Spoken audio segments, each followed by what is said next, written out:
You're Thank you. the clearest representation of what New York City is, and you guys are what makes hip hop great Man, and what Appreciate makes that. hip hop last.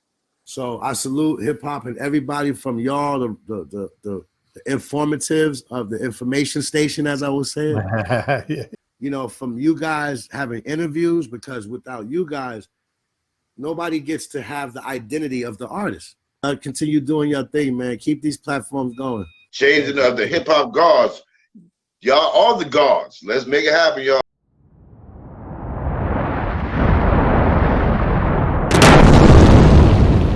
Welcome everybody to Changing of the Hip Hop Guards podcast. I'm your host, the journalist Sincere. That's my partner, Uncle E.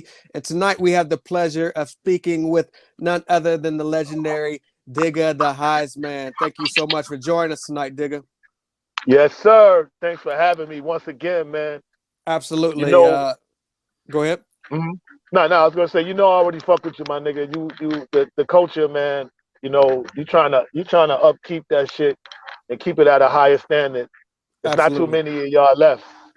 Appreciate that that. really care about, how we got here. Exactly. We're going to talk a little bit about that journey and what you have going on in 2022. But for those who may have forgotten, may have never known, take us back to where Digga was born and raised. Digga was born in Miami, Florida, a place called Opelika. It's like a real small town that runs into a bunch of other towns. Some people may know Cal City and Bunch Park, but Opelika is like right before you get to those areas. Right. So, late 60s, I was born there. And then, I moved to New York in 1984. But actually, the latter part of 83. What was that transition like from Florida to New York? That might have been quite a shock. No? Bananas. Yeah. You go from, playing in the park, grass, trees, to playing in a sandbox in Riverdale Towers in Brownsville. Mm-hmm. While people are looking out their apartment window at their kids and telling them to come upstairs. Yo, come upstairs! Right. Yo, we didn't have none of that shit. we stayed, you know what I'm saying? We played, the street lights was on. We still was playing because even in the park, I don't think the lights went out in the park until about 9, especially during the summer because we had the Little League, which we would call Optimus football practice and shit like that. So the lights would be on in the park, so we would be out there, especially in the summertime. And here, it was a little bit different. Everything is close, it's tight knit. You didn't really leave the block as much. And that's the shit I had to get used to. Right. Not just wandering off to my friend's crib, because my friend's crib is like next door, 2 houses down. So I could literally walk through my yard into their yard. Like literally. And my grandmother be like, "Where you at?" I'm like, "Yo, my fucking Carrie's house or whatever house." She here is different. You could be hidden in somebody's apartment. The moms can't see you. Now you're gonna get your ass whipped because she came outside yelling for you, and you tucked away in somebody's crib, and she can't find you. Right. So that's the difference. That was the shock for me. You said that was about 83, 84? Yeah. Can you describe a little bit what Brownsville was, at that time in 83, 84 for those who may not have experienced Brooklyn at that time?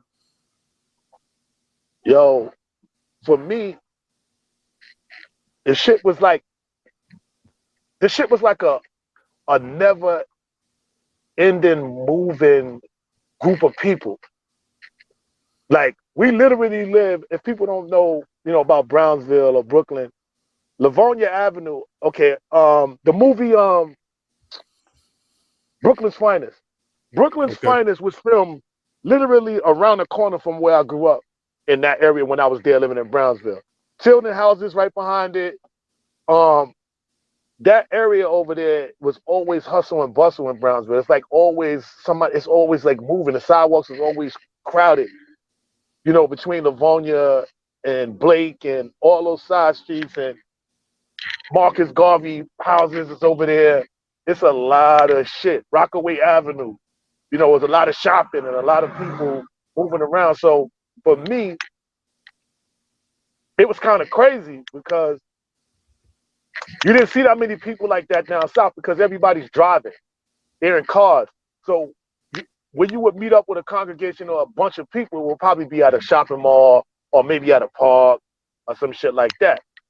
You know, it's 10 million motherfuckers here at that time. You were saying, you know, 8 million, 10 million people. So for me, that shit was just crazy to see the amount of people just walking around in Brownsville, just walking around everywhere, every corner, every street.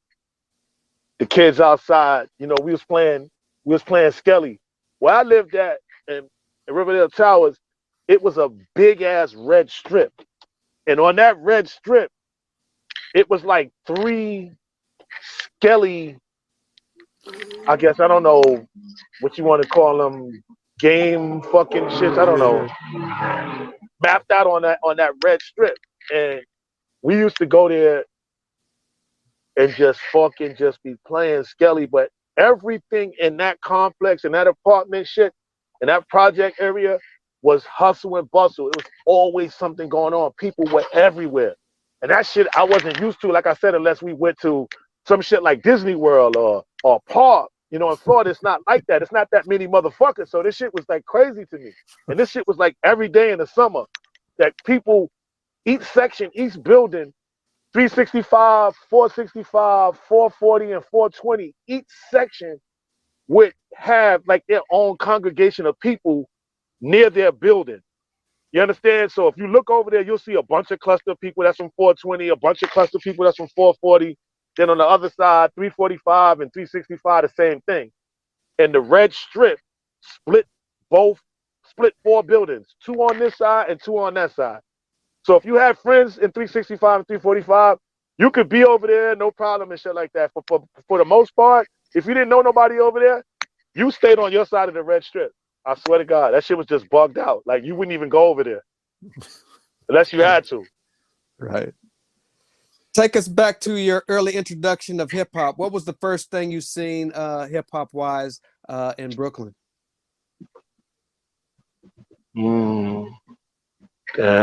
Was it you know, graffiti, breakdancing, block parties? I'm gonna say I was trying to think in order what was the first thing. I'm gonna probably say it was probably dancing, break dancing on that same red strip.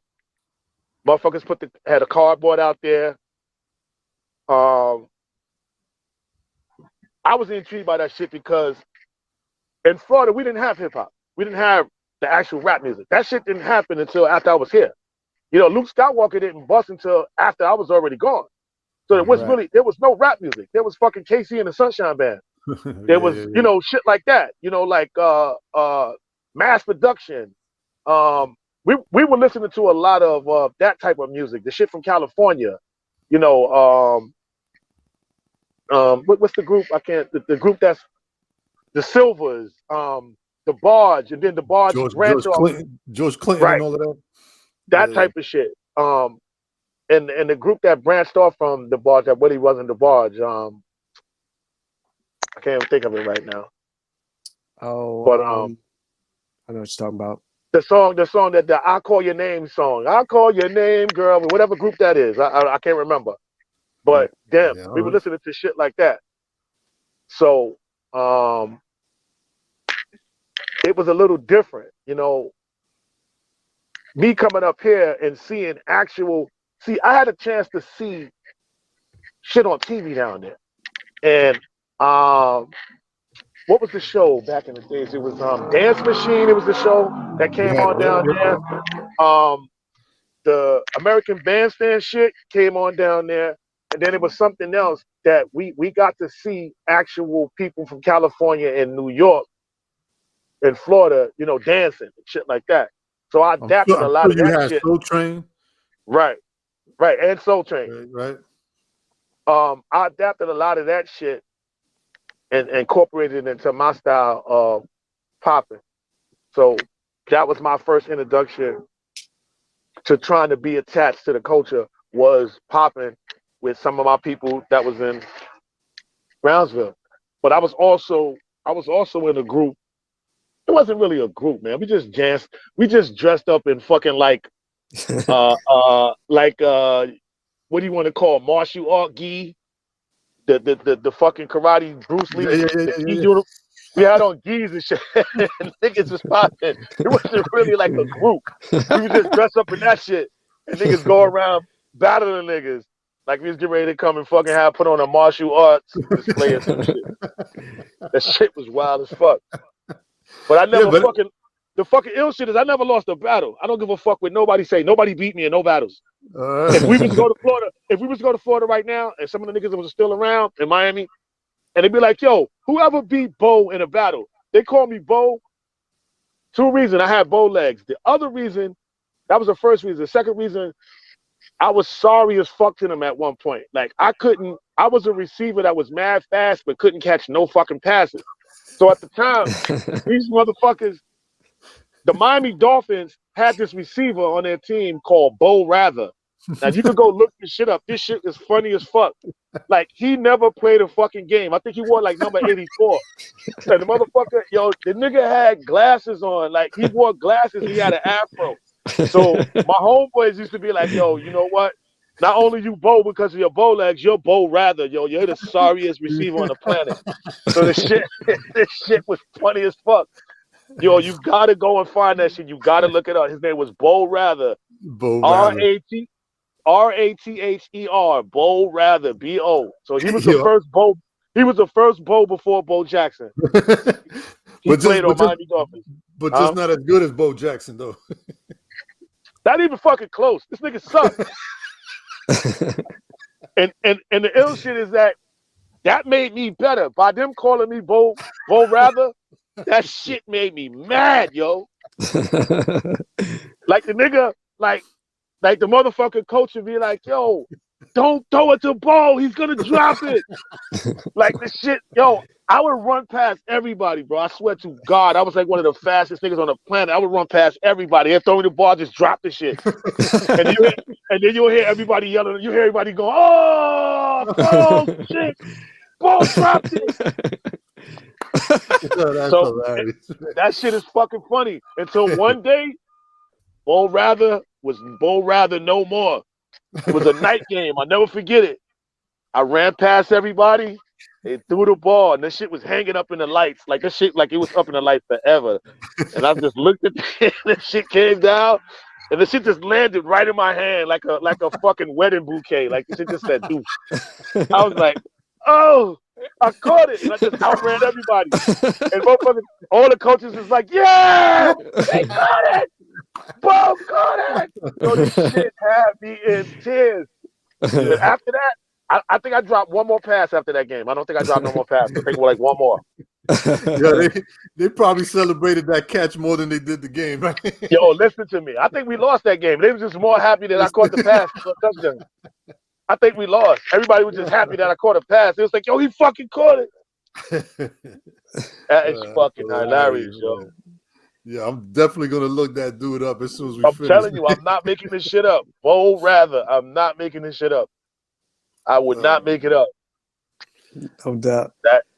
That shit is a part of my childhood that stuck with me, that made me who I am right now. Nice. Without them calling me Bo Rather, I probably would have still been sorry as fuck. That shit made me mad. I used to sleep with footballs and all that shit. Like, yo, I gotta get used to this shit. So after your introduction to breaking and popping and all of that, and your battles in your karate suits, what came next? At what point did you start messing around with music? I started, like dibbling and dabbling with Dr. Seuss rhymes here and there. But I never thought I was ready. I never thought I was, up to par as the people I was listening to. So I didn't take it as serious as I first started. With saying shit like 3 6 369, the monkey's on the line broke, the monkey got choked, and we all went to heaven on a disco boat. That's not gonna cut it.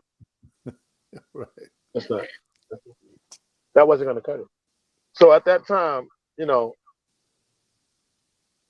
I was still dimming and dabbling, writing down stuff, but not actually, you know, reciting anything. Like going to trying to actually be an MC. Like, yo, I'm gonna spit these rhymes. I'm gonna learn these bars. And first of all, I didn't even know what bars was back then. So, but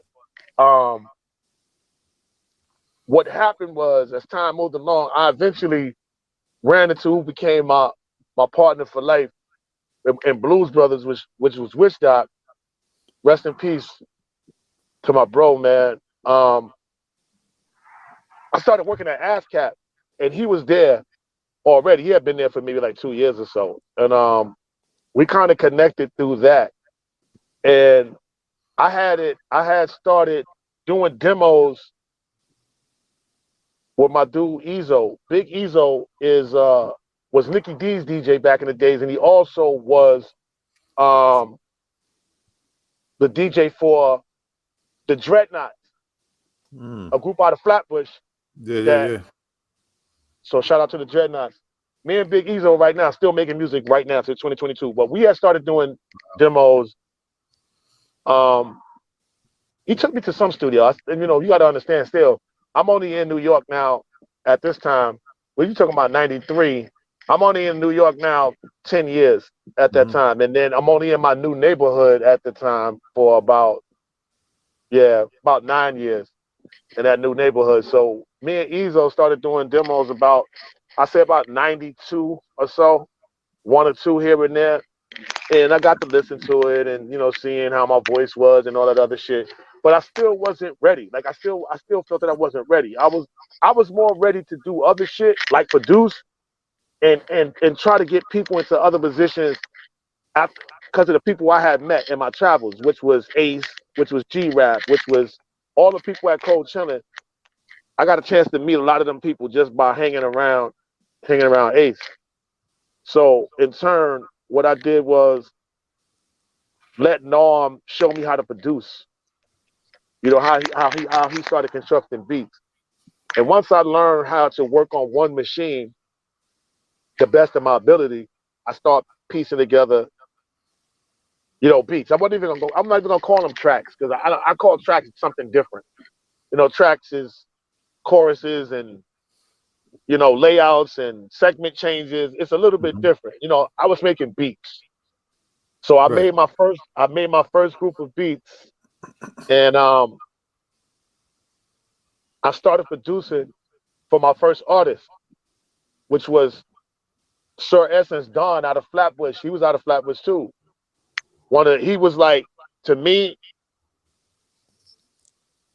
not to put a who better on it, but if I had to take a two, like if it was like Special Ed and this person, they would be neck and neck. It's just the fact that S didn't get the platform like Ed. Okay. That would be the difference. And S is not West Indian either. So, but as far as rhyme flow and style and different shit and just whatever, we made it into the Unsigned Hype because of the demos that I had recorded with him. So we made it in Unsigned Hype.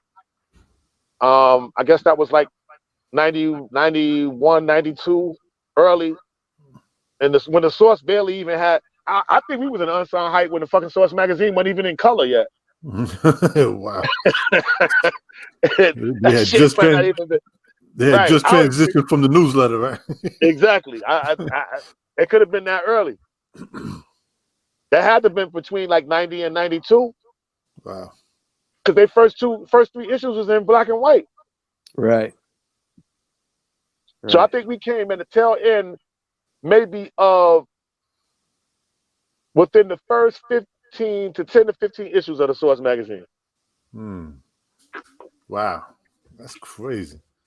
When that Unsigned Hype dropped, what kind of opportunities presented themselves for you? Well, basically, that shit just gave me a free run in the middle of the Source magazine. And what I mean by that is I met everybody at the Source and I hung out with them. one by one. Some more than others, but I got attached to basically everybody up there. All the big name people. Chimandu, rest in peace. Mm. Chimandu, come on, man. Some of the most iconic photos that you can, or any photo, basically that was a Source magazine photo that we looked at back in those times that we thought was iconic, from the big photo to the Tupac photo to whatever photo.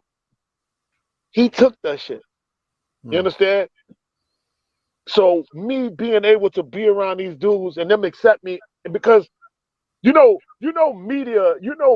and artists don't really get it. They don't really get along like that. Like, because a lot of, in the sense of, it may be somebody that wrote a story about an artist and said some shit that they might not like, or you understand, it may expose some shit that they might not have want to expose. So at these times here, this was like cutting edge shit that an artist could be up at a publication the way I was, like walking around like I worked there, bro.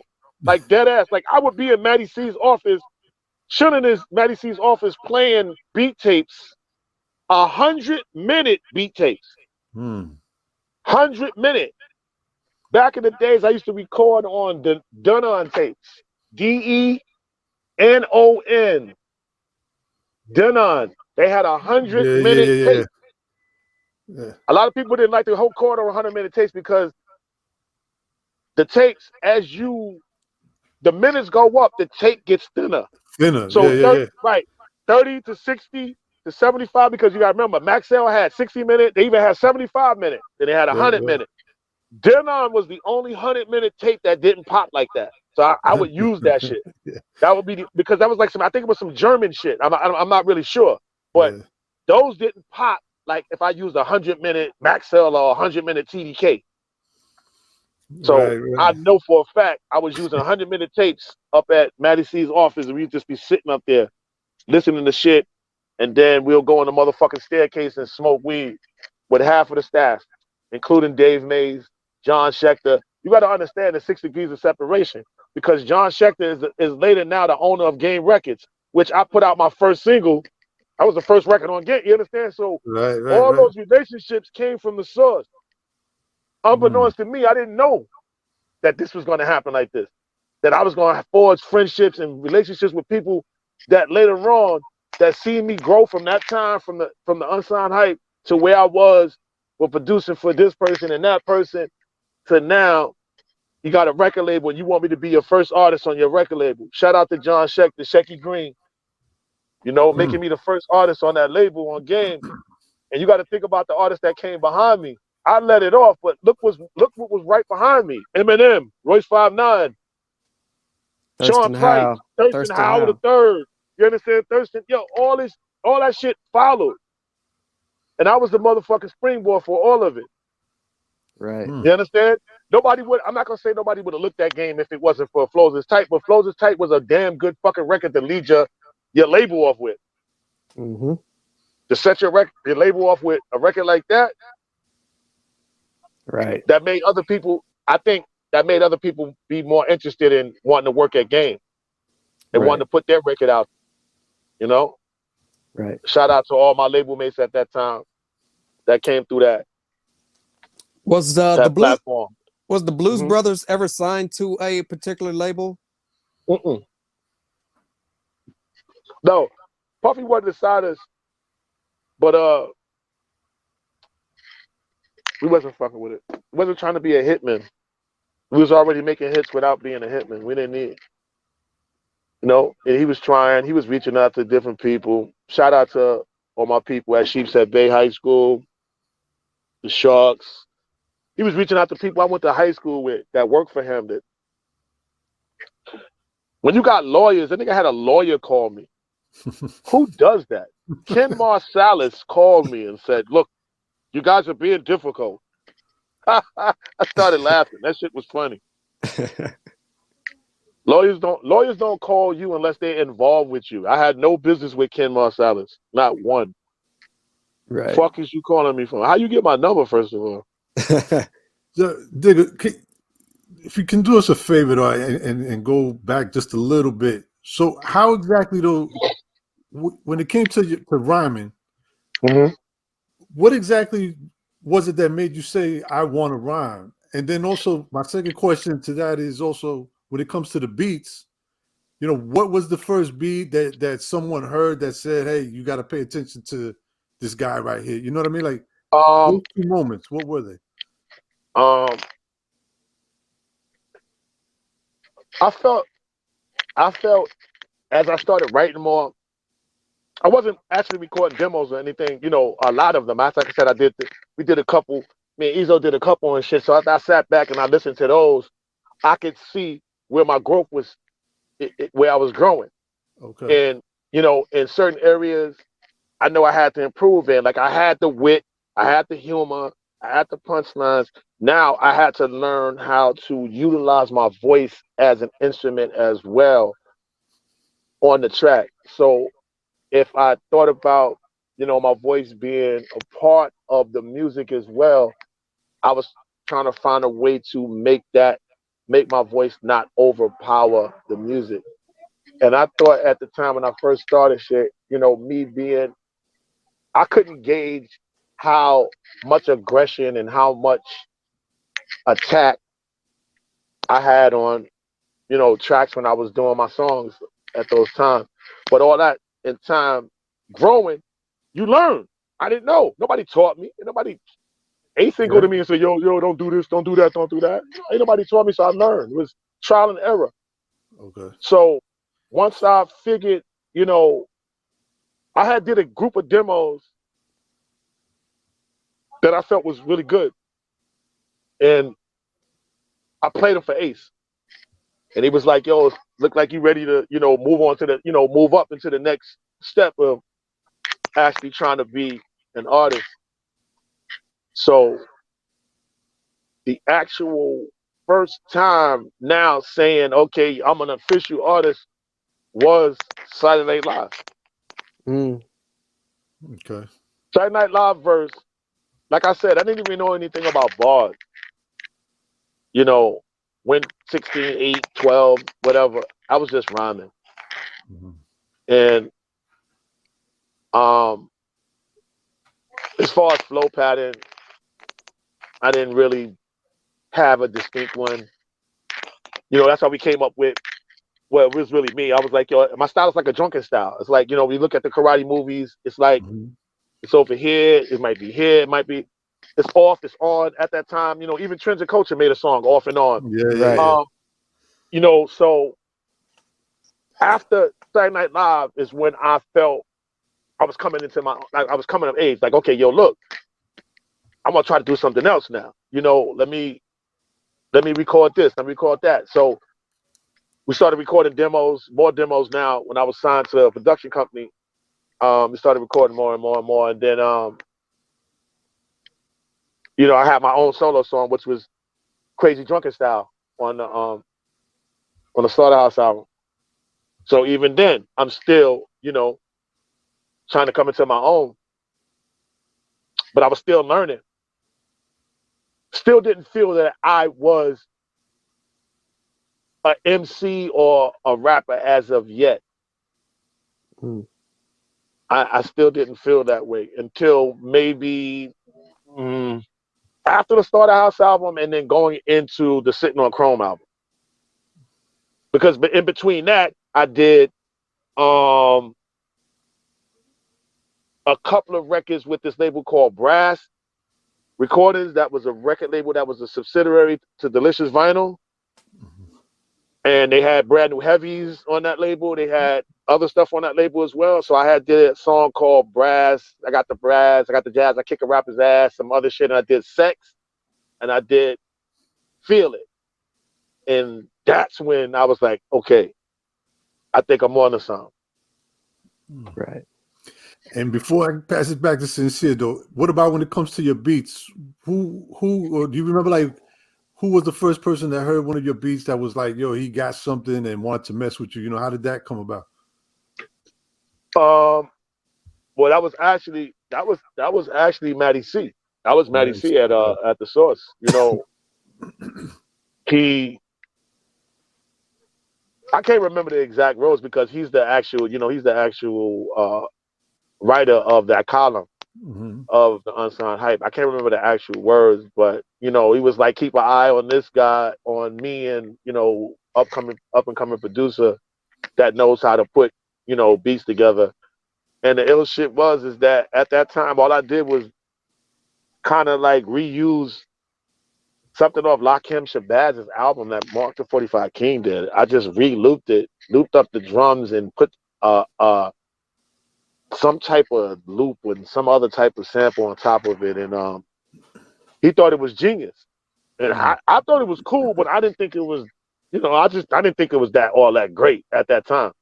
But we talking about the 90s. So it's like, production styles.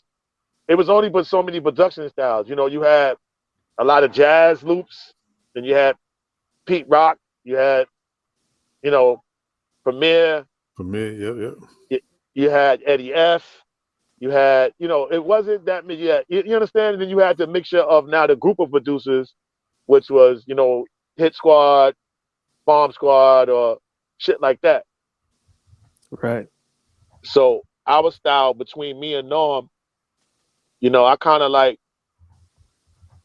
I wanted to adapt the hard but smooth style. And what I mean by that, before Biggie's album, no one sampled any R&B songs like that. It was sometimes done, but people kind of strayed away from it because they didn't want to pay sample clearances of the big records, right? Right. We were the first ones to use the barge. Nobody did that before us. Mm. Who did that? Who started using samples like that before we did, the Blues Brothers? Because I don't remember. All I remember is jazz samples. I don't remember every now and either jazz samples, a TV sample. I can't recall nobody saying, let's take them back to the 80s before we did what we did. Puff took it and ran with it. We brought the style to the album. Puffy took it and ran with it after that. Yeah, let me ask you, what's your take on this? I've heard a lot throughout the years, right, that Ron G, with his style of making mixtapes, was putting, like the R&B with the hip hop beats and stuff like that. That's sort of where, like Puff, for example, got the idea Yeah, but from. I don't think that was before us though. Yeah. I don't think that was before. That's why I'm asking you, because that's Yeah, what I I've don't always know. heard. So it's interesting Because what you're saying. I'm not from uptown, so I don't know when that generated up there. Right. That started from up there, but I can't recall hearing. I mean, blending stuff and doing stuff with hip hop beats and actually making tracks with it is two different things. Yeah. Right. Actually making a track with it is two different things. I've heard that before. People, blending Stephanie Mills with Future President and stuff like that. But actually making a track, actually taking a piece from somewhere and looping it and chopping it and doing something with it is different. And I mean, I could be wrong. I don't know, but I from my memory, after smoking like 1 trillion spliffs to the face, I don't think. As far as producing goes, right, okay. I don't think. I don't think it existed before the barge and stuff like that. Yeah. I mean, like I said, I could be wrong, but we have to go back and listen because all I remember, because I was trapped in that too. And the reason why this happened is because I was making beats for myself. And I said, you know what? We've been making a lot of groovy shit, a lot of, jazz, West Montgomery and Kyle Tater and all this other shit, mad jazz shit. Just different shit. And I'm like, what would it sound like if we put some hard drums with the barge or some shit like that. So I did it. I did those two beats. One was the barge, and the other one was Minnie Rippleton, which was I think it was probably off the same album that Tribe Called Quest used that Lyrics to go. Yeah. Right. I think it could have been off the same album. I think that's the album where she has the overalls with the ice cream. She has on the cover, it's like an overall jumpsuit, and she has like an ice cream cone or the afro or some shit like that. Mm-hmm. That's where Me and My Bitch came from. And it also that song was written by Stevie Wonder. The actual song was written by Stevie Wonder. Yeah, so we had to clear it through him. So the shit was hilarious. That was hilarious. You're gonna have to get into that story a little bit in just a moment. Can you take us back to how that beat tape wound up in Biggie's hands? Okay. This part of the story never gets told. When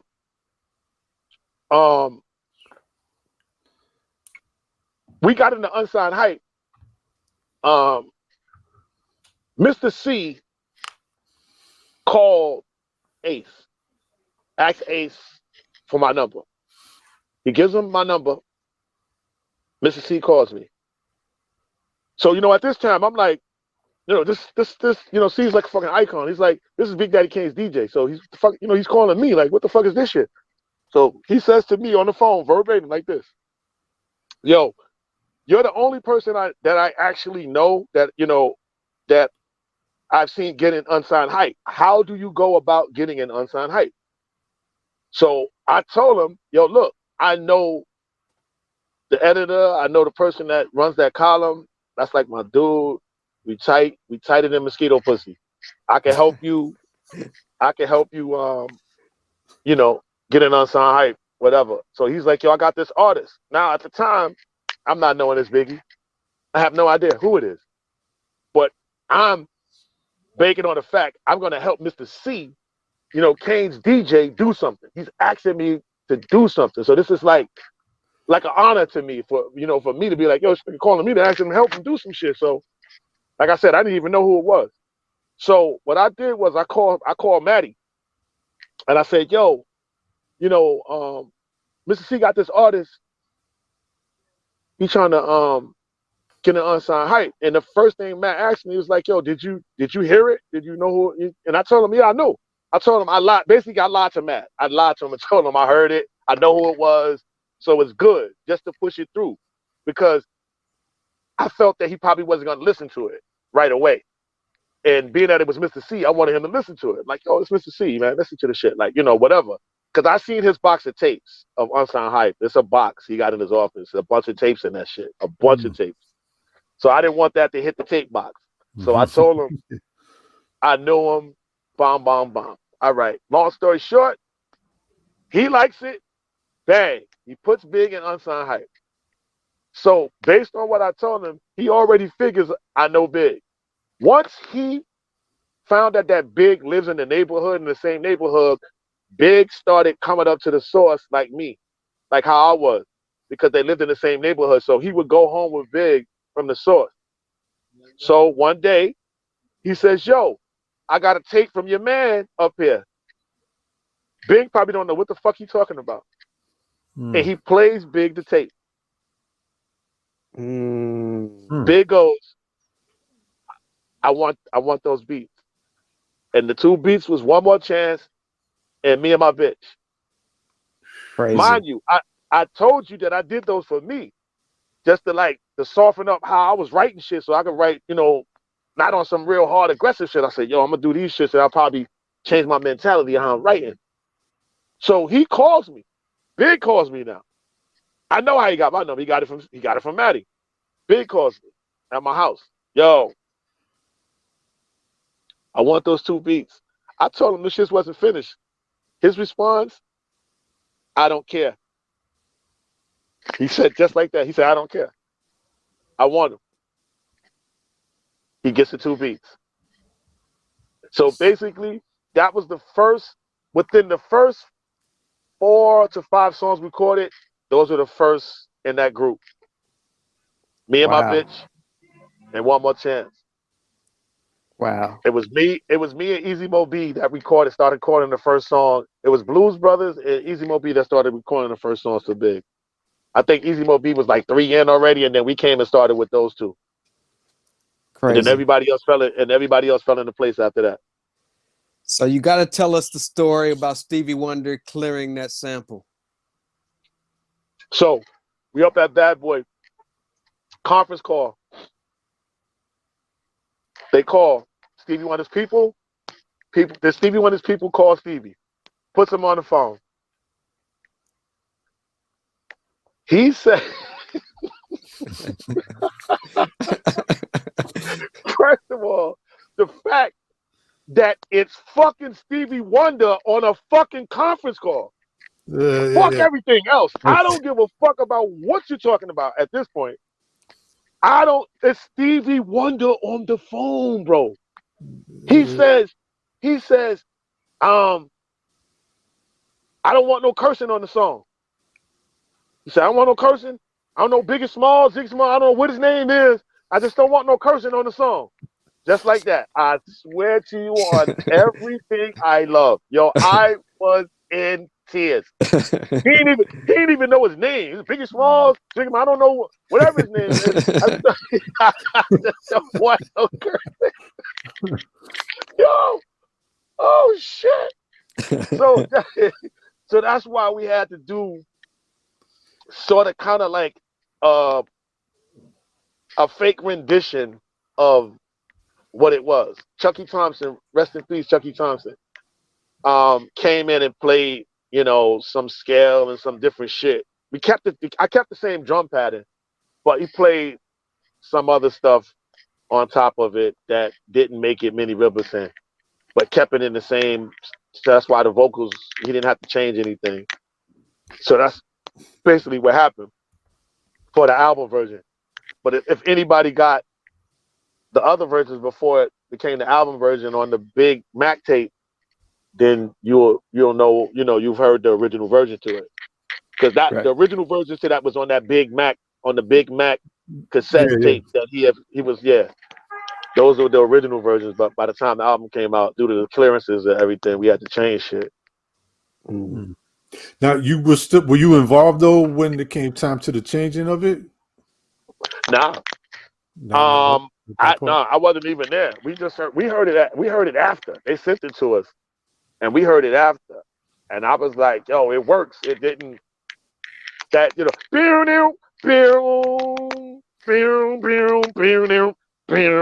was like, all right, but I wanted the song on the album, so I wasn't gonna. If Big was happy with it, roll with it. As long as it wasn't holding up a process and saying that, yo, you know what, y'all got to make another track. As long as that didn't happen, I was fine with it. And at the time, we already had got our, first half our money and all that other stuff. So I kind of figured they wasn't going to back out of it at that point after they did all of that. Right. Were you on any of those sessions during the recording of Ready to Die? For Everyday Struggle and One More Chance. At the time these were happening, did you foresee Biggie being as big as he eventually became? Nope. No. Because I'm going to be honest with you. If we did, we would have asked for more money up front. Right. I'd have been like, yo, this nigga about to be a star. Yo, we need... And it's not like we got bad money, because at those times, the average rap track was probably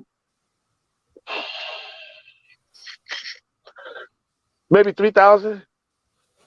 You would get, so if you was Eric Sermon and niggas, back when Eric Sermon was getting like 20 racks and shit like that, that was phenomenal. Like, you was like, oh shit, you got 20,000? What the fuck?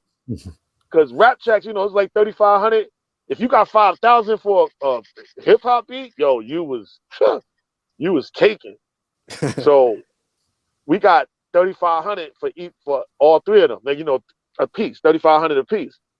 So yeah, that to me was good. That was good bread. But like I said, if we would have known differently, we probably would have, pushed for more money just to say, yo, just to ask for it. You only get what you negotiate anyway. So it wouldn't, we could have asked for it, and they could have just told us to kick fucking rocks. But at the same time, I was just, when you're living in a moment at them times too, you just happy that the work that you putting out is being used. Like your work is being, you're not just working for nothing. Right. It's a lot of motherfuckers that probably got 1 trillion beats that nobody never heard because they never got a chance to get that platform or that outlet or run into the right people. Everything worked in the universe for us like Lego. It was just clicking together. We just kept stacking it from here to here to here. What people don't know, the illest shit is this. We would have had 2 platinum albums back to back. Nas, okay, when we first started, we didn't have our own attorney. We were kind of like conflict of interest attorney. We were using Ace's attorney. And after we broke away from that, I started fucking with Scott Felcher. Scott Felcher was Nas's lawyer and Paula Perry's lawyer and Celadela's lawyer.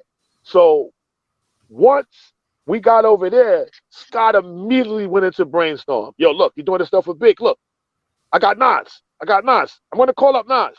You're gonna link up with Nas. You're gonna get with Nas. You're gonna, produce some stuff for Nas. He's doing his new album. Just like that. So I link up with Nas. Nas and Jungle come to my mother's crib in Flatbush. Nas didn't have no license. He was driving a brand new GS 300 Lexus, no license. 2 big fucking bags of bud. He came to my crib with Jamaican food from Queens. I swear to you, yo, this shit was, a fanboy at the same time. I'm a fan of music. Yeah. I just finished fucking working with Big. Nas is in my fucking sitting at my mother's kitchen table with his brother. And we're eating Jamaican food. Nas says, I don't even want to eat, man. I want to ride around and listen to beats and smoke. So we leave and go get in the car. We riding around Flatbush listening to beats and smoking. Motherfuckers just yelling outside, yo, there go Nas! Yo, Nas! They don't even see me. They can see, yo, there go Nas! Yo, the shit was funny. So he actually picked the beat. He picked the beat he gave me power. Oh. Nas had a falling out with Scott Felcher. Right in the middle of recording. There it goes. Our shit, once he had that falling out, bloop, that was it. He started constructing I Gave Me Power in the car to this beat that me and Big Ezo put together. That's how long me and Ezo been working. We had put this beat together, and I said, yo, E, I'm gonna play this shit. I'm gonna play some of this shit for Nas. Nas is coming to the crib. He thought I was bullshitting. He had actually picked the beat. He was that beat that he took. I'm not saying that the beat that he took, that he did the song to, wasn't good, but our shit was better. I'm telling you. I'm telling you this. I wouldn't bullshit you. It was way better. Way better. Do you still have that by any chance? I would have to talk to Ezo. Because you got to remember, at these times, we wasn't putting shit on CD. It was on tape. This shit was on tape. Listen, Ezo, bro, listen, man. If you ever come across that, or if he still has it, please. I'm gonna ask him. Even if you just play it for us, like over the phone or something, I would love to hear what that would have said. I'm gonna ask Ezo, does he even have the disc or anything of that nature? That would be. And does he remember what we put on the tape to play for Nas? Did you ever get a chance to work with Nas at all? Like moving, somewhere down the line? No. Nope.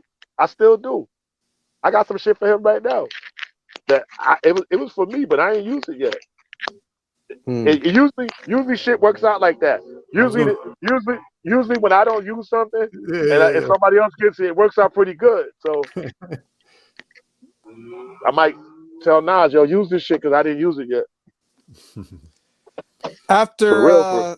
After 94 and Ready to Die, which blew up, what was the game plan for you personally and Blues Brothers wise? Was it strictly seeing what placements you can get, or were you guys looking to do your thing record deal wise? To be everywhere.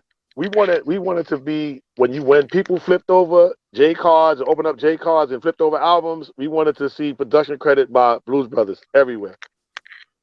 And that was our thing. We was like, yo, we're gonna try everything from remixes to new projects, and we were doing that. That's exactly was the goal, and we started doing that shit. If you think about it, you go back. If anybody knows our history, for the time that we was doing shit in that frame, it was a short period of time, but we did kind of like some real interesting shit. You know, like being one of the first people to produce a Wu-Tang record that wasn't part of Wu-Tang. Nope, that's a lot of people can't say that shit. Wu-Tang record that wasn't a part of Wu-Tang, you said? Yeah, we wasn't a part of Wu-Tang. Oh, Wasn't part okay. of their. We wasn't part of their production team. We wasn't part of their clan. Right. We wasn't part of nothing. We not from Staten Island. We not from no part of Brooklyn where they was from. Nothing. You talking about the Brooklyn Zoo remix? Exactly. How did that come about? Dante Ross was a good friend with Orlando Aguillan, who was the A&R out at Delicious Vinyl, who also ran that label, Southpaw, who I put records out on too. I forgot about Southpaw, and Brass. So he said to me that, you know, they looking for remix for Old Dirty Bastard, looking for remixes. I didn't know what song. And he passed us through to Dante, and then Dante in turn sent us a DAT of the vocals with MIDI time code on it, and it was Brooklyn Zoo. Wow. And he said, yo, I'm gonna try to remix this song for me. Can y'all do it? I was like, yeah, we can do it. So basically, we came up with 2 versions, and we sent it back to him, and he liked the second version, not the actual one that came out. And I didn't like the second version. And I said to myself, I didn't want to send him 2. I just wanted to give him one option. But I wanted to show him that, you know, like we wasn't just thinking like, you know, if you like the coolest shit, you can fuck with the coolest shit. But after listening to the other one, I didn't want the coolest shit. But he picked the cooler one. So what I did was what I kind of did was finagled it so it wouldn't match up with his vocals. And what I mean by that is, instead of putting in the right tempo on the SP1200, I put it 2 numbers off. So at some point the loop was gonna fall off as it's playing. As we're listening to it, it's not gonna link up with the time code because it's not the right tempo. So it'll play 65% of the song, and then it'll start to tail off. And he's like, oh, what's the problem? And I thought it linked up, it synced up. So I play it again. I'm like, I don't know. And then it'll do it again.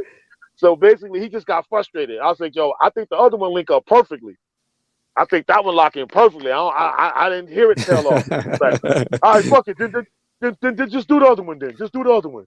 And that's how it happened. Just like that. I swear to you, on everything I love. He just got frustrated, say, just do the other one. And then I put the right numbers in the SP. Hit play. And that's when you hear doom, doom, doom, doom, doom, doom. Ha ha ha ha ha. Right. Yeah, did you get a chance to get in the studio with Old Dirty Bastard at that time? Nope. That was a straight drop the track. That day that we was there with Dante, we laid the track down. And basically all they did was just flip his vocals was there. They just laid the track down to the tempo and just synced his vocals up to it. You know, Old Dirty didn't even show up to the studio. They had the SSL flying fader board. So that's when you hear when you hear the edits in it, shame on you, and all that, the board was flying up, shame on you, all that shit was. They had the flying faders and bomb. It was done. He didn't even show up to the studio. I've seen a son. We had to do MTV raps with these guys. Ed Lover, Ed Lover and Dr. Dre. Yeah. And we had to do that. And they were filming his segment the same day. So we were in the green room about 8:30, 8:40, something, 9 in the morning or some shit like that. And he comes walking in. And that was my first time seeing him since after the remix and all of the other shit. And we talked, we chopped it up, and we was like, yo, fuck it. Let's go get a 40. So me and him drinking 40s at 10 o'clock in the morning, talking about the remix and just talking about Wu-Tang and just us and all, us being, from Brooklyn, and we all having great success doing the shit that we doing. So that was another ill moment for me. Unexpected. Because I didn't even know he was coming. You don't know, you know what I'm saying, until you show up. Right. That, somebody, that he was filming and he was going to be the next segment after us. We had no idea. But that was an ill moment, though. So, definitely. At this moment, I want to highlight some of your achievements and your placements. A lot of people may have forgotten, but we want to remind them of your duration throughout the game. If you could take us back to the moment you and Cellar Dwellers linked up. I guess you could say maybe what, 90, latter part of 94 going into 95. Shout out to my bro Larry. My bro Larry L. L is like I call him like the Haitian Jermaine Dupri. Like he had mad talent just come through his basement. Like, me and the Cellar Dwellers, and I don't know, Lord Have Mercy has ever been down there from Flip Mode. Just a bunch of different stuff. So, he was always telling me about these dudes. Yo, you got to link up with these dudes, man. They dope and all this other shit. I'm like, first of all, how you even know about this type of stuff? Me and him hung out all the time, and I never knew him to branch out and go anywhere else to know about any other shit. This is not like now, where Instagram and Twitter and somebody could post something on Facebook and send you a link to somebody's YouTube shit, and you can click and be like, yo, I know about these niggas and they live in fucking Greenland somewhere. Right. It's not like, you know what I'm saying? So when he was saying this shit to me at the time, I was like, yeah, whatever. I'm just not getting in the business. So for me to be thinking about trying to help somebody else at that time, I didn't really see it. Not knowing whatever, power I had at that time or whatever the fuck that is. So yeah, I finally beat them down in his basement and played them. We was playing some beats. Larry is the type of person that I'll go to his crib and I'll be playing the beats and shit, and he'll be recording them secretly with another recorder somewhere, and then he'll go. Now, mind you, this is all good shit. He's not doing this out of malice. He's doing this because the music is so ill. He's never heard this shit before, and he wants to play it for other people and be like, yo, y'all need to fuck with my people. Like, right. These motherfuckers about to come up. Like, y'all need to know who these people are. And that shit actually worked. So that's how it kind of got linked to the Cellar Dwellers, because he ended up playing them Land of the Lost, which ended up being their first single on a tape that I had left at his house. So after the fact, they somehow got linked up with, Ant and Danny, and start doing Lyricists Now and stuff, I guess, and some other stuff happened, and they got a buzz, and then later got back to Matty C, which you already know I had a connection with him. So once that happened, he was like, yo, you really are gonna work with these guys or whatever it is, and I'm like, yo, that's my people, that's my little bros. So basically, they hit me up. I was on the road with Ace. The shit was ill. They hit me up, and I was like, yo, we want to use that beat for our demo to try to get a deal with Loud. So I actually I FedEx the DAT tape from California back to them so they can record their demo on that beat. Crazy. Yeah. There's a few more artists that piqued my interest. I had a chance to talk to Benz from the Dreadnoughts a while ago. That album didn't see the light of day. You know the reason why that album was shelved and what part you played on that album? The reason why it was shelved, it was because I just think that they wasn't. I think the success part of it came too quick. Of them realizing that this shit is really happening. Like this is gonna happen. Like you know, you're with Daddy Rich was a part of like our iconic rap group, Third Base, and he has the capabilities and the power to push anything with the help of them two. And then now you got Elektra, which they were signed to Elektra, basically. Right.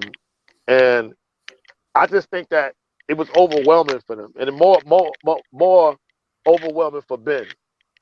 He was the leader. So once it became overwhelming for him, to a point where I don't think they could even find him at some point. He was, not showing up to the studio, or it was just a lot of weird, crazy shit. And,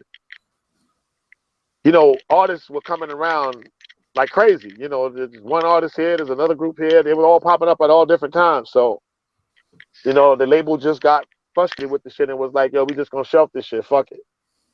And we had just did, they had a single called Causing a Menace, and I did the remix for that. So, and that shit was fire. So they was banging that, and we thought, from that point, here come the Dreadnought. All for naught. Right. Wow. Working with Sean Price, how was that experience? Man, Sean Price is like no other. My bro, man. Rest in power, bro. You gotta realize too. This is what I try to tell people too. Like, I ain't just pop up from like out of nowhere. Like, even with that, that's another thing. I was on a record, on an album, on a compilation, Duck Down Presents. I was not signed to Duck Down. I wasn't on Duck Down.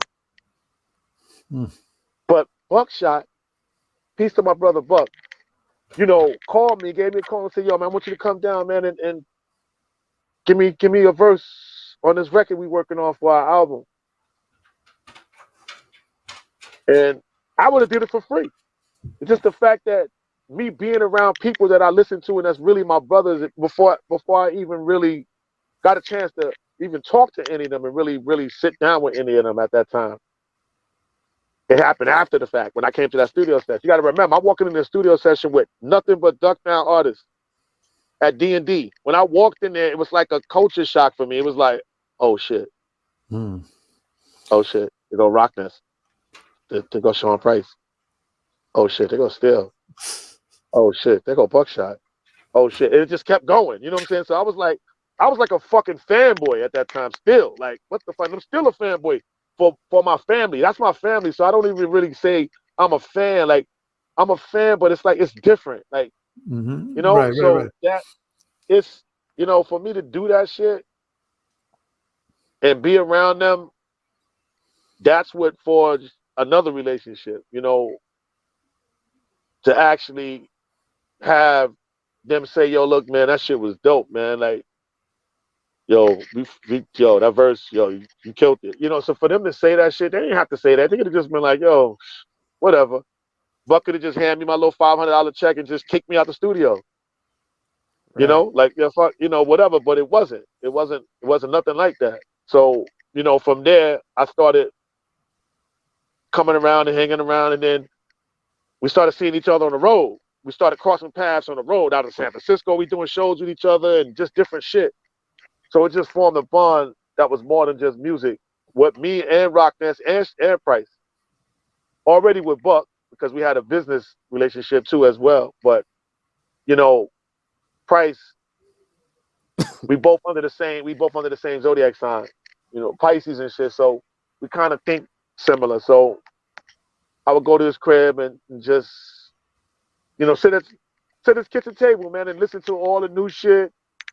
I just started driving him to the studio when he was doing, Mike Tyson and shit like that. And we just started talking just about music. And he was like, yo, look, you eventually, you got to get back in the ring and start throwing punches.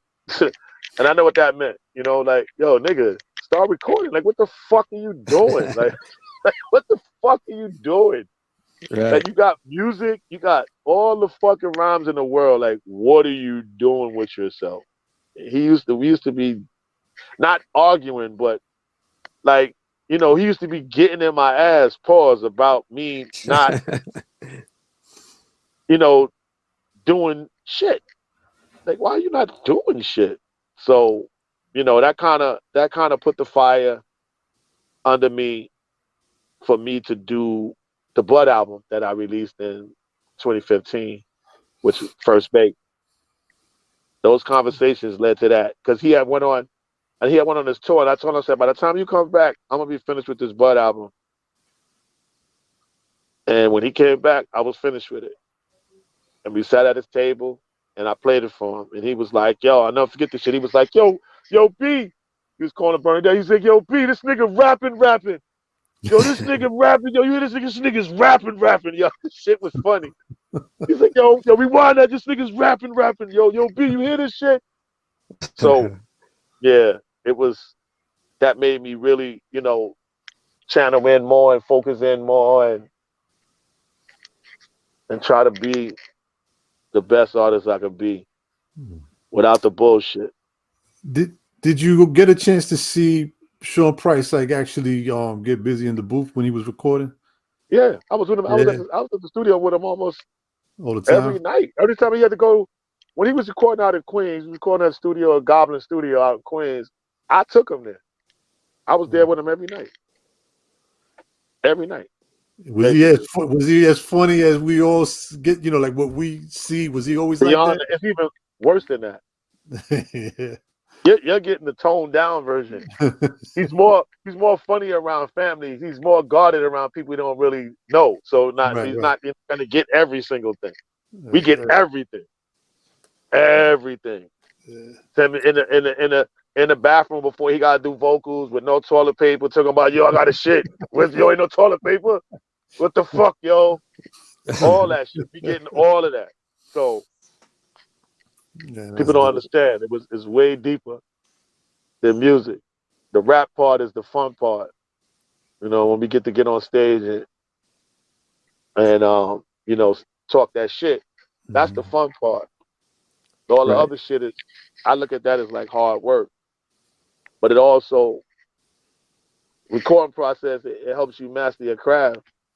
Cause I don't really give a fuck how your record sounds, to be honestly, because you could have punched in like 6,000 times in that booth doing that verse. So your record don't mean shit to me. It's how you perform. I'm a performance geek. I don't give a fuck about your recording. Fuck your song. I want to see you perform that shit. That's when I know. You understand? That's when I know where you at. Because if you was punching in, you're gonna do that same shit on stage most likely. Because you're gonna need a what I call, this is my interpretation of hype man. I don't want niggas to get mad. You can get mad if you want to. Fuck you. I don't care. A hype man to me is a linebacker. Right. So you got your little linebackers on stage helping you. Right. Because that's the same spot you was fucking up in the booth. That's what they punching in. Exactly. Here come your linebacker. Right. You backing up your lines. That's when niggas be looking to your man. You look at your man for that breath because you can't do it. You understand? I don't got no linebackers. I show up on the stage with a bottle of water, a towel. See this bottle of water right here? This one. This exact same one. This right here. See how the ice chip is in there? It's ice in there. I'll freeze it the night before. It'll be ice in there. This will last me the whole show. A big ass ice chip in there. A bottle of water, a fucking towel, maybe 3 spliffs, and that's it. Give me the fucking mic. No linebackers. My DJ, he may say some shit on the mic. Yo, yeah. That's about it. Other than that, ain't nobody helping me do shit. Ain't nobody helping me on the stage or off of it. Right. That's it. Not knocking niggas that do it. That's not what I'm saying. It's just I'm a different animal. I'm not. Yeah. I come from the time of the Canes and the G-Raps and the LL Cool J's. LL had niggas on stage with him, but who rhymed? DJ Cut Creator used to say little shit, but ain't nobody wasn't. Earl held the radio, nigga. That nigga held the radio and nodded his head. Yeah. The nigga said, "What's my DJ name? Cut Creator." That's it. It was props, nigga. Ain't nobody wasn't rhyming with him. What is you doing? Nobody can't rhyme it. Picture Kane having a hype man. You gonna say, "Let it roll, get bold. I'm the man for soul." You're not doing none of that shit. Who the fuck is doing that? Warm it up, Kane. Warm it up, Kane. Nah, some dancers. You're no fucking hype man. You ain't doing none of that shit. You can't. Right. I come from that era. I don't fuck all this 60 niggas on stage with mics that think they know your verse better than you. Like, what the fuck are you doing, bro? Like, I should just let y'all do it. Let me sit down. Right. Let y'all niggas do the song. Y'all niggas want to be the niggas in the forefront, but nah, I ain't fucking with that shit. This is crazy, man. One last artist that piqued my brain is Usher. How did you land a placement on his album in 2012? Usher? I don't know. What happened with, I don't even know. I don't know. It must have been a sample or something they took from one of our songs or something, because I don't know what happened. Okay, it says, "Looking for myself." They credited you for probably a sample in that song. You wasn't aware of that? Exactly. Okay. Yeah, no. It probably came through, and I don't know who okayed it or whatever it was, but I didn't maybe Norm okayed it. I didn't okay it. Because either one of us could. Either one of us could say, "Okay, yeah, that's good." I don't, Right. So that's a good one. Does that mean though that there's some money somewhere missing? Or Yeah, it's always money missing. Always. It's motherfuckers that claim shit that they did that we did. I was like, wow. I saw in credit one time. I'm not saying that he did it, but they put one of our songs under the credit of Easy Mo B. And I was like, but he didn't do that though. So Right. and then sometimes when you have people with same name as me, 6-figure Digga, this Digga, that Digga, other producer named Digga, so sometimes shit can get a little confusing about who's what and who's who. Did you ever encounter any problems with sampling The Price is Right? Funny story about that. My manager at the time, Brian Leach, shout out to Brian Leach. He worked at TVT Records. He was like the head of their music department over there. They had TVT was the record label for Mike Geronimo and all. They had that rap label that was over there too. So when the record was done, he told me that somebody from the law department came to him about it, and he kind of like shut it down. It was like, it's probably not going to sell a lot of records anyway, so there's no need for us to even, because they own all the rights. TVT own all the rights to all the TV show shit. All of it. Every sitcom, whatever, they own all the rights to I would say basically 96% of it. So yeah, they never came after me. That's dope. Wow. You talked a little bit about your 2015 project. What about the High Plains Drifter EP, songs from 92 to 96?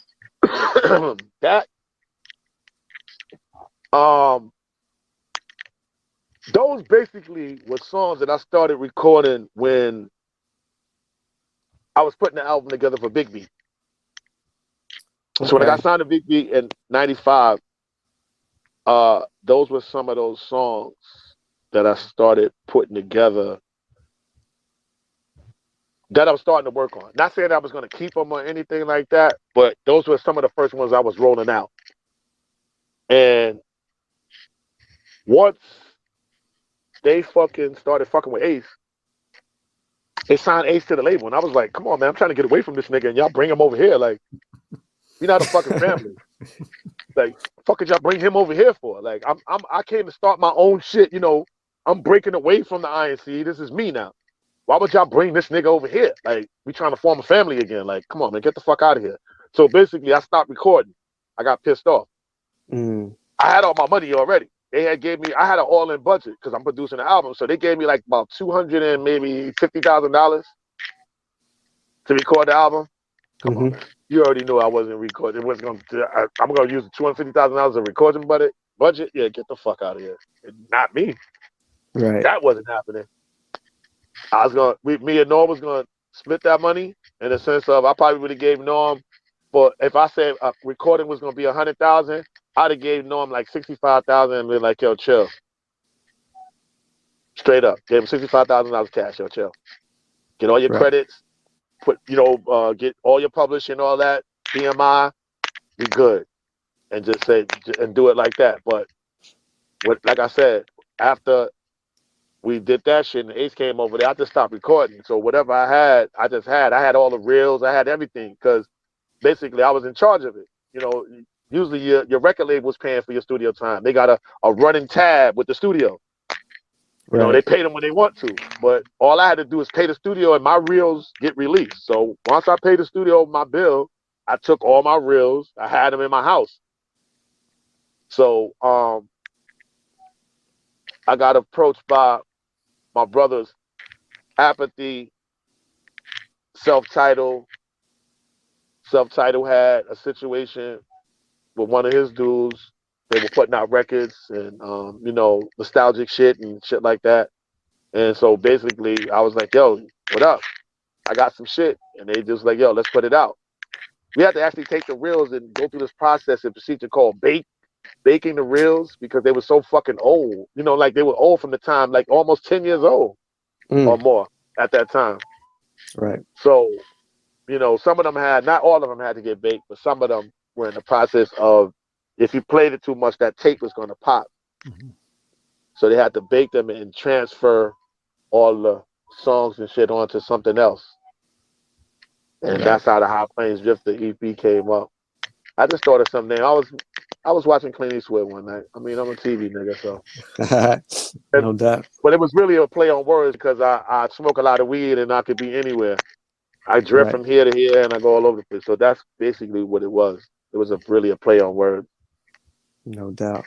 For all the fans who have been wondering what Digga has been up to for the past few years, can you catch us up on what you're working on currently and what you've got coming up in the future? I'm working on about 3 different projects right now. Well, at the top of the year, I put out a couple of songs. They're on iTunes, Spotify, Apple Music. I'm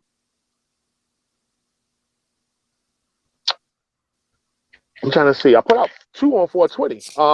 Marijuana, Gas Pack. Those are the 2 songs I put out on 420. Right before that, it was a song called Gap Band Freestyle I did. And then just maybe 2 weeks ago, I just dropped Rockabye Baby. So right now we're in the 5th month, right? May going into June. Yep. Another release should be probably in the next couple of days or so, maybe. It's a joint called Spit on Your Grave. It's produced by my bro PF Cuttin. Okay. those who don't know what PF Cutting is, one half of Blase Blah, and the East is in your house. Oh my God. Shout out to my dude, Martel, MC Out Loud, Blase.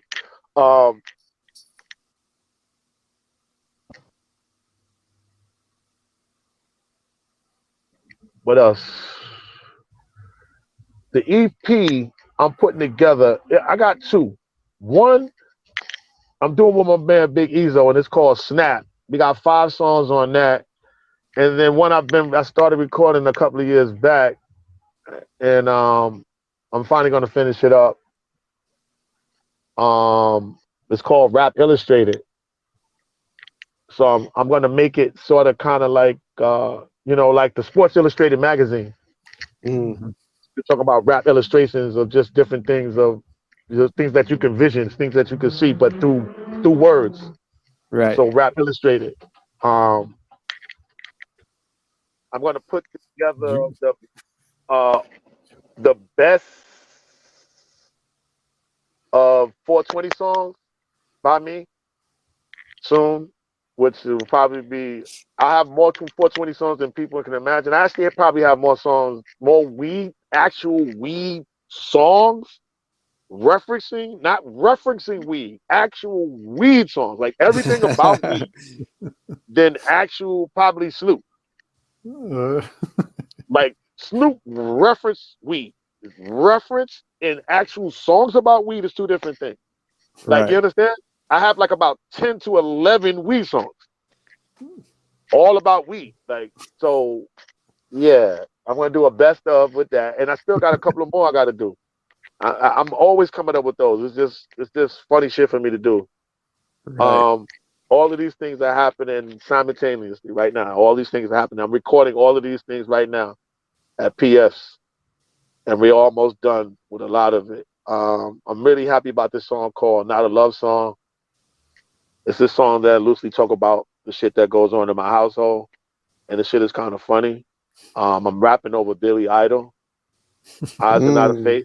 Ah. All right. It's really, really, really a fucking funny ass song.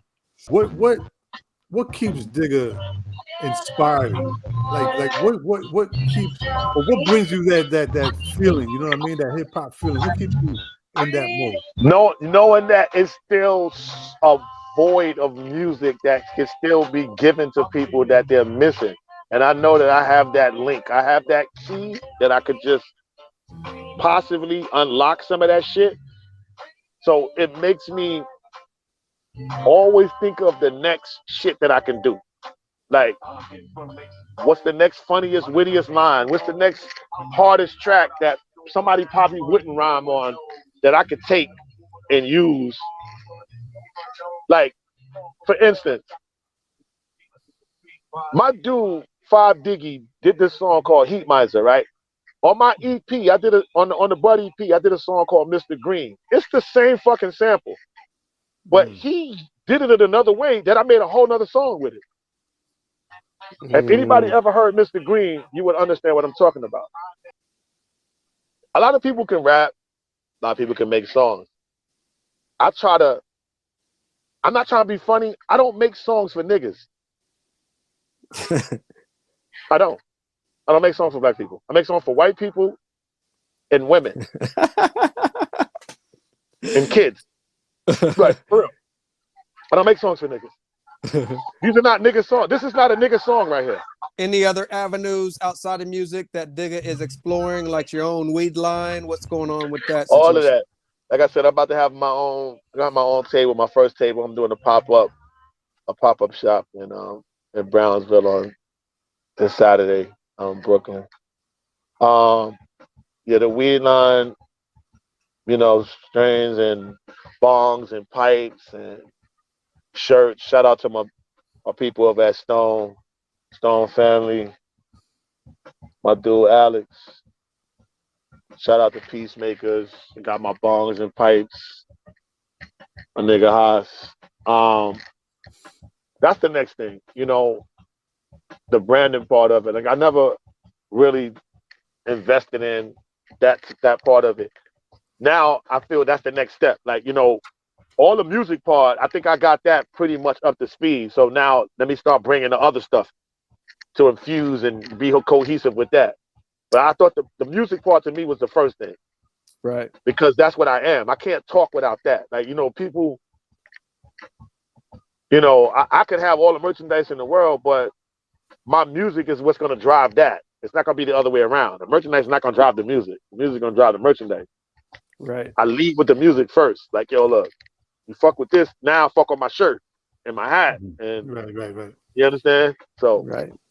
that's For definitely next up. for everybody trying to keep up with you, where can they find you and your stuff at media, social media wise? At the highest man alive on Instagram. I got so many. You know why I got so many fucking pages of different shit is because once some shit you lose your phone, when you don't never go on a computer, an actual desktop or whatever to put in passwords, everything is in your phone. So once you lose your phone, you lose everything. Password, I don't forgot. So now on Twitter, I've been Blackie Gleason on Twitter. I'm Blackie Gleason on Twitter because that's one of my favorite comedians is Jackie Gleason. So I'm Blackie Gleason on Twitter. On Facebook, they made me change my name from Lord Digga. Somebody reported me and said that's not my name, and they made me put my real name. So my real government name on Facebook is Reginald fucking Ellis, which is just weird. So yeah, it's Reginald Ellis, aka Lord Digga, the Heisman on Facebook. I don't TikTok. I mean, I used to talk. I used to tick, but I'm not talking. Right.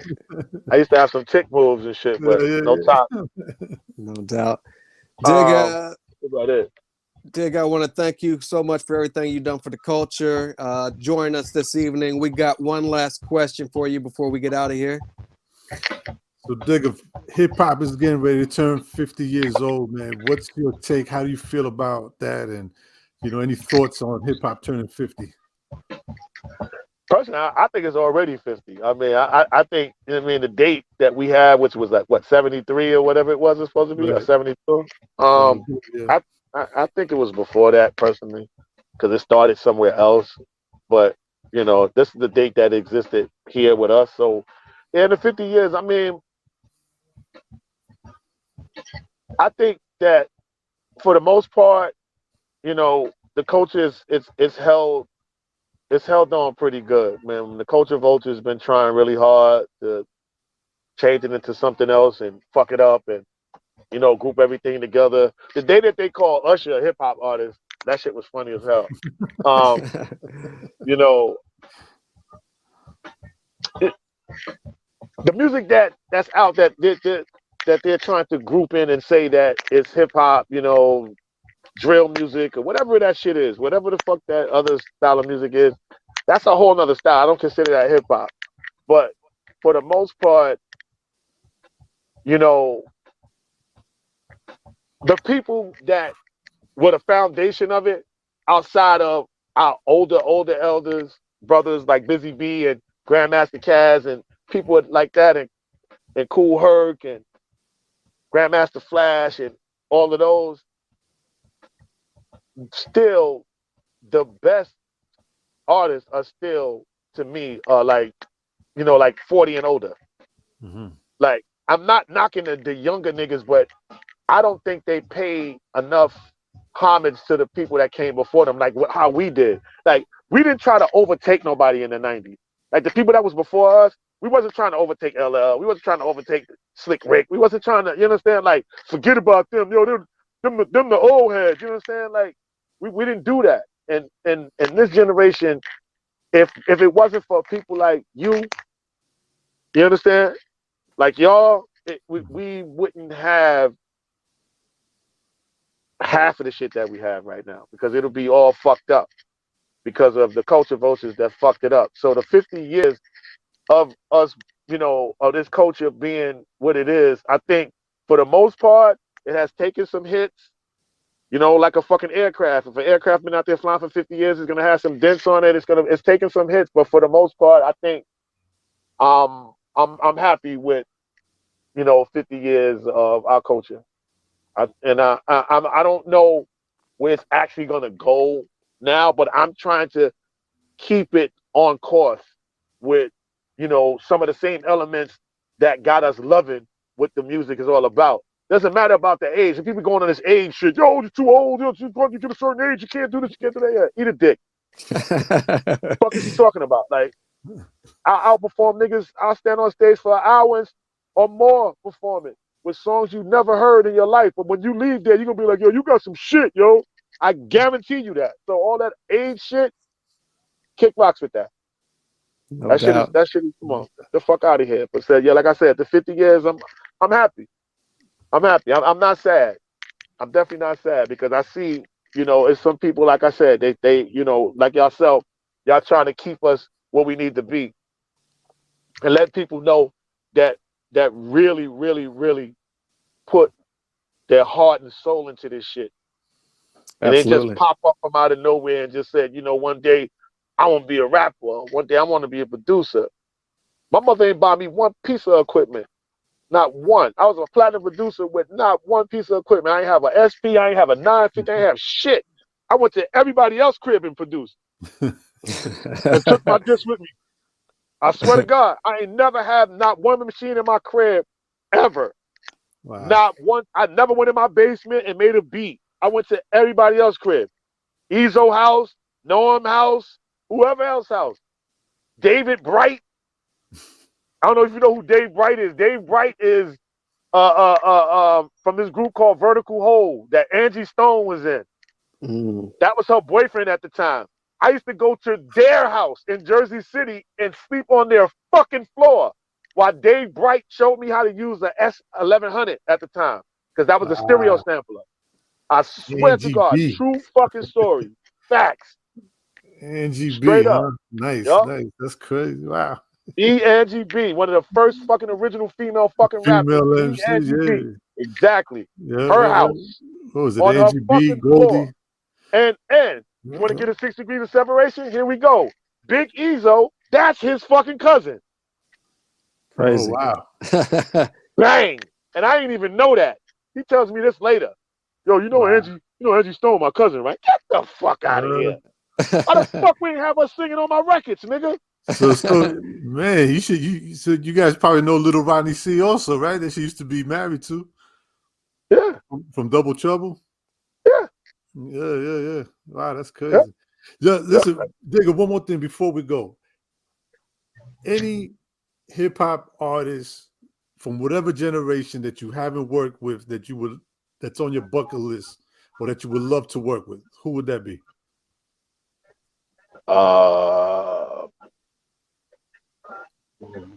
That's a good one. But we already talked about Nas, Snoop, MC8, Okay.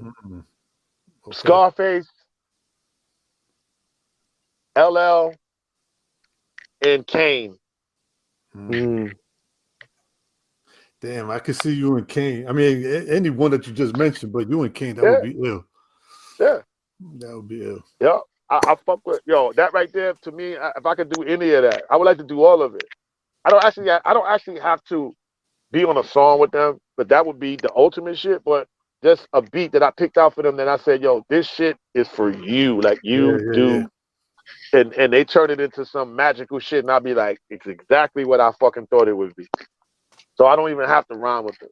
You know, that would be the ultimate shit. But no, if they just did something that I said I did for them, or when somebody on our team did it, and I say, yo, fuck that. I don't think this should be for me. I think this should be for one of them, or whoever I call and say that's who it's for. But yeah, that would be my ultimate. Nice list.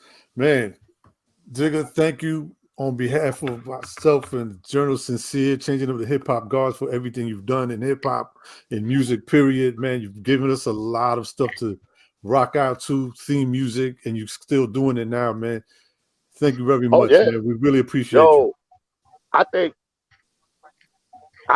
that the new shit, the EP, the Snap EP, it's gonna come to a shock to a lot of people because nobody's expecting me to be like this. Like, you know, people group me into the producer shit. Like, oh, he's a producer.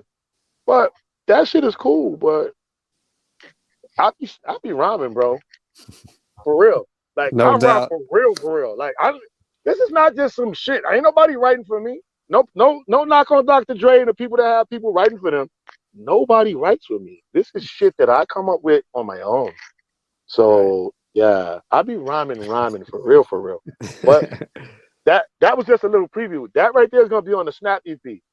Trust me when I tell you, nobody's gonna be expecting none of this shit. I know for a fact, and I don't even expect. I'll be like, yo, what the fuck just happened? What was that about?